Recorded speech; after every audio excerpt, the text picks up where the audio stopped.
Okay, so our short put spread in SPY is really just about at zero now. Right? The one expiring on Friday, which is the 284.280.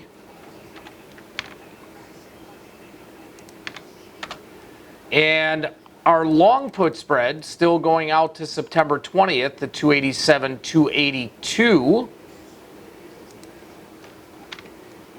Still holding pretty good value.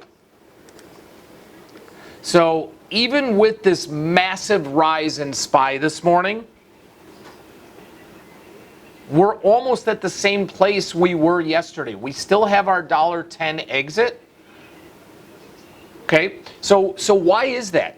Why, even if we were, quote unquote, short delta in our SPY position, why is this thing unchanged today with SPY up so big?